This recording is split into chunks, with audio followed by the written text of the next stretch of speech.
Right, back again, deus 2 version 1.1. I just want to show you a bit of difference between coil sizes. The 13 by 11 versus the 9-inch. And people's, saying that certain coils are better in iron and so on. But it's all very variable, I don't know, if you're using the 13 by 11 in iron or in any land, it's a bit harder to pinpoint, do you know what I mean? If you're trying to drag your coil back so you find the target on the end of the coil. So I like to shuffle back with it until the tone fades away, and then I creep up on it until I start banging it again, and then I creep off again until I've missed it, and then I tend to shove the shovel in about there. And that's got me a plug in seconds, do you know what I mean? I'm digging away straight away. So that's how I like to do it. But the problem is, if you're shuffling back on a big coil, you can start to get another target at the back edge of the coil. So then it throws you off a little bit. So then it takes more time to actually like pinpoint where your target is with your coil. Not much extra, but a little bit. So it's not ideal in that situation. Whereas a 9-inch, when you find the target, beep, beep, beep, and then you creep back on it, there's less chance of there being another object in the vicinity of the coil. So then you're digging it a lot easier. It's like within that range versus the bigger coil. So I find digging plugs, you can get through it a lot quicker with 9-inch. Especially if you're a bit newer as well. I mean, if you get used to a 9-inch and then you go up to a big coil, you're going to struggle for a few sessions, I reckon, until you just get used to, it being a bit more, I don't know how to put it, how does it feel? You've a bigger area for like getting it wrong when you're digging your plug, but over time you learn, how that coil responds and how you need to dig the plug. So it does come with time. But I found that is one of the differences. The other difference is, I think there's a misconception with iron and coil sizes, and I'm going to show you that now. So if you look at that iron placement there, I know these are just bench tests, and in reality it's probably never going to be anything like this, or everything on the same plane more or less, with one little raised nail and that. It's probably very doubtful you're ever going to come across this situation, but I'm just showing you what the coils do in this kind of situation. I am on 1.1. I've just turned it on, so it's standard settings. So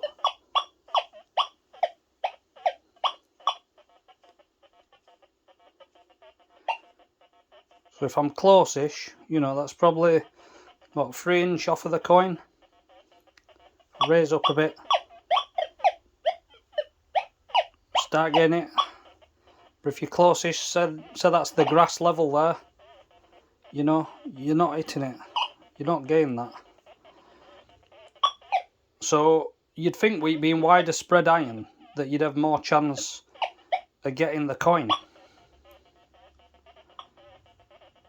But let me swap to the 9-inch.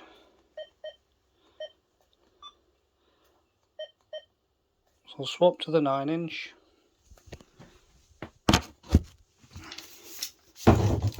Just swapping the coil over.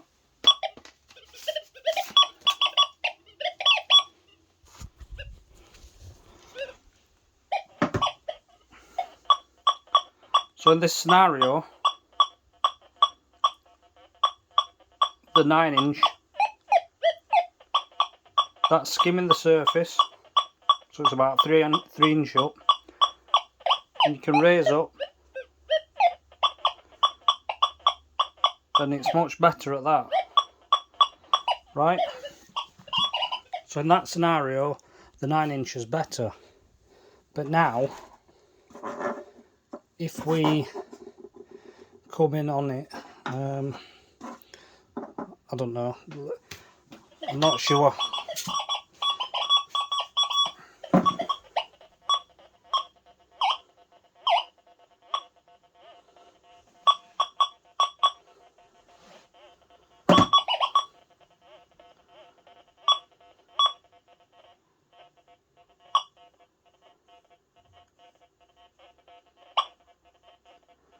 As you can see, the 9" is struggling at that. I mean, this might not demonstrate what I'm trying to get at, because I'm going to put the 13x11 on in a minute and just show you. I mean, that might even fail at this, but hopefully it works and it demonstrates something towards what I'm trying to prove. So the 9" struggling at that. So let me change the coil.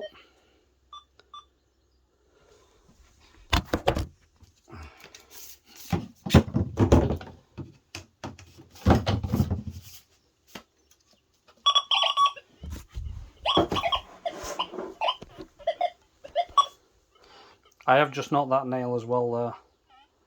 That one has gone in more.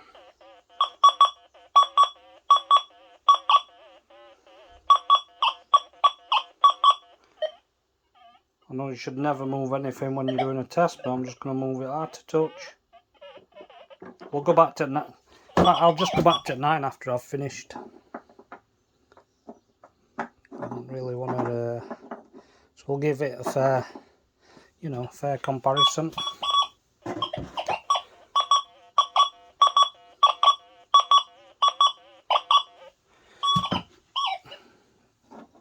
We'll see how close in I can get with it.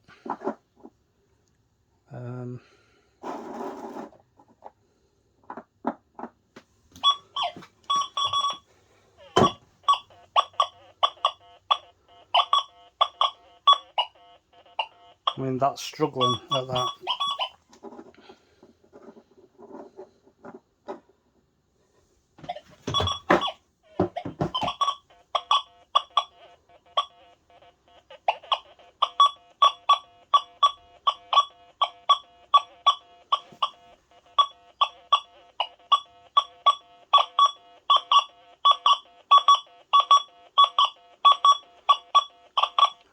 So that's the 13x11.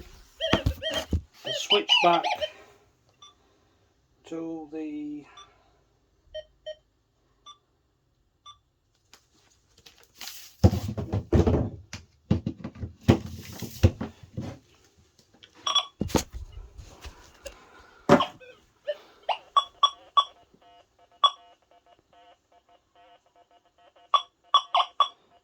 I mean, it is still getting that.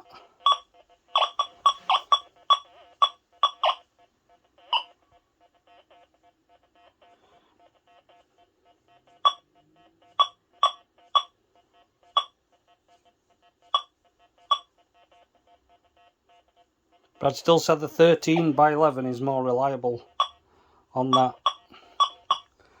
So you can... so basically what I'm getting to is there's that many variables in metal detecting and that many different variables in the testing that it's just, you know, you're nearly impossible basically showing tests and what the machines are capable on, because there's just so many variables. Like there really is. I mean, down to the shape of the coils, how they design them, and the way, you know, the magnetic field comes out of the coil is all different. Do you know what I mean? It's completely different on all machines and stuff. I mean, if you look at the Nexus machines, and they've got like 2 massive double Ds very wide apart, but then it's just the way it works. There's so many variables.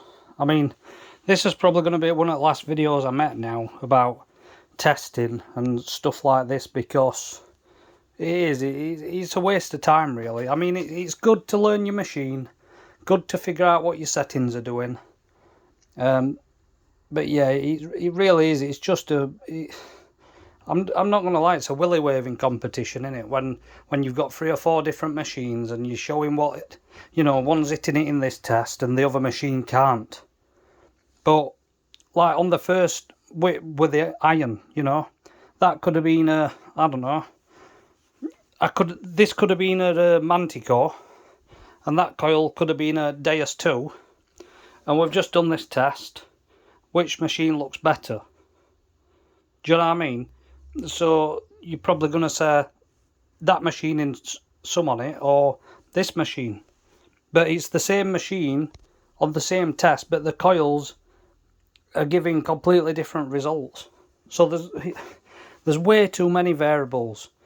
I mean, you're better off just doing your own tests, learning your machine what the settings do, and just go out and detect. I think the next videos after this, if I can be bothered, I might get a GoPro or something and do some actual, put a bit more effort into my videos, bit on an intro, not too cheesy, and just basically go and dig some signals, you know what I mean, make a not too long video, I don't know what, 15 minute, 20 minute tops video, just with some like digging compilations or whatnot of the holes, maybe catch a few signals on camera, you know, suggest where I think it might be and then dig the hole. I don't know if people are interested in that or not. But as for these tests, I'm past it now. It's getting a bit stupid, if I'm honest. It's just not it's not proving anything. You know, it just proves that there's that many variables with each individual metal detector and how they're designed, that they're gonna vary massively on like kind of bench tests like this.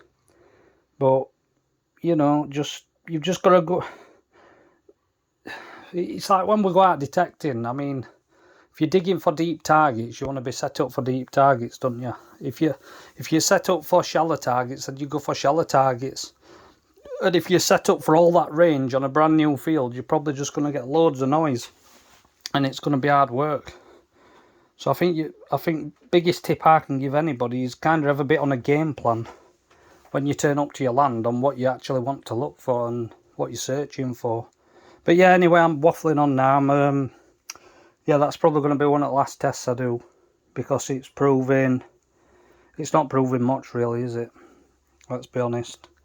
Because you can fabricate the tests any which way you want, and kind of, you can pre-test, you know what I mean, this before you even make a video to see if it's giving the result you want, and then you can make a video about that.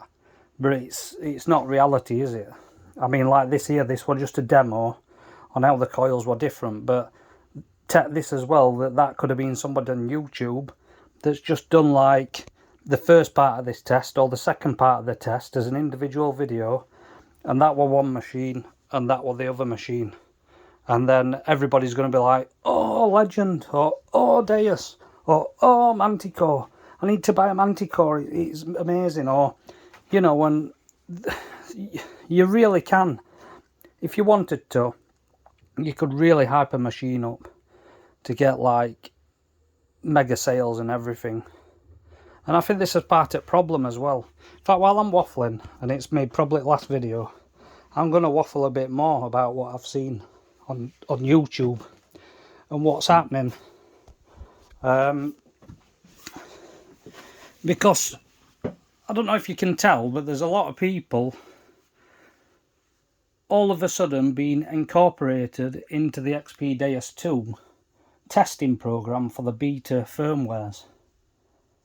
And I think XP's made a smart decision by doing what they've done, because they've got all these people on board that are quite big YouTube influencers in the metal detecting, you know, scene on YouTube.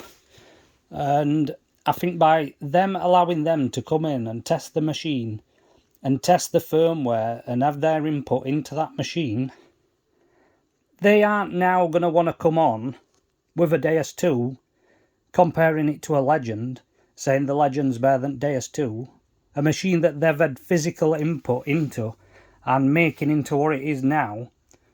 Why would they then want to bring another machine out and start dissing what they've been trying to work on to make better? Do you know what I mean? It's like it's almost like XP's sponsored them in a way by allowing them into that program. You know, it kind of puts an NDA on how they can talk about that machine. I mean, it doesn't have to, but I doubt they want to ruin their relationship with XP now. Do you know what I mean? If they actually did want to, you know, do it. So, and I see this a lot now. And the more I watch YouTube, the more I realise there isn't really any interesting content to watch anymore, because it's just people trying to sell machines to other people, you know. They're trying to make out one machine's way better than any other machine, and then they're fabricating a test like this against the other machine, and then, you know, it obviously wins. It's been pre-demoed before they've even filmed it to get the result they want, to then put it onto YouTube, you know. And I don't know, I think between the Deus, the Legend, the Manticore, everything I've learnt, the way that EMF power comes out of the coil, they're all the same, you know, they're all the same.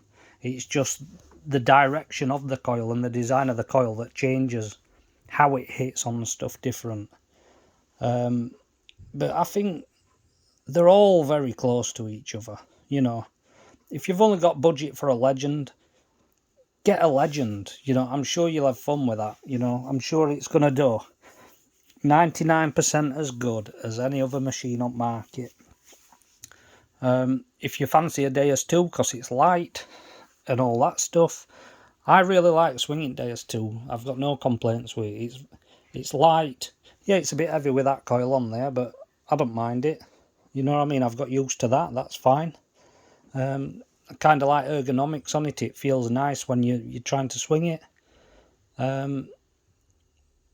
But yeah, I mean, I'd have any at top. Personally, I'd have a Legend, I'd have a Deus 2, I'd have a Mind Lab. And I could happily go out with any of them machines, detect all day long and have a good day's detecting. And I'm positive about that. Half at tests on YouTube, you know, the 3, 4, 5% difference in results, but they can be skewed due to this kind of thing, bench testing to get a result like that. And of course, when you've got people that heavily dislike a brand and a product, even if they pretend that they don't dislike that product, their intentions isn't to give that product the best chance.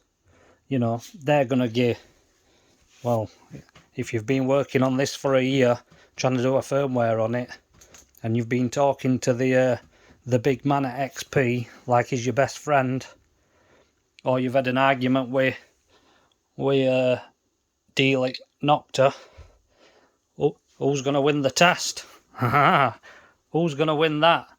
Because I know for a fact, you know, the person behind that camera that's doing that kind of test, telling you is impartial to any, and is open-minded to everything.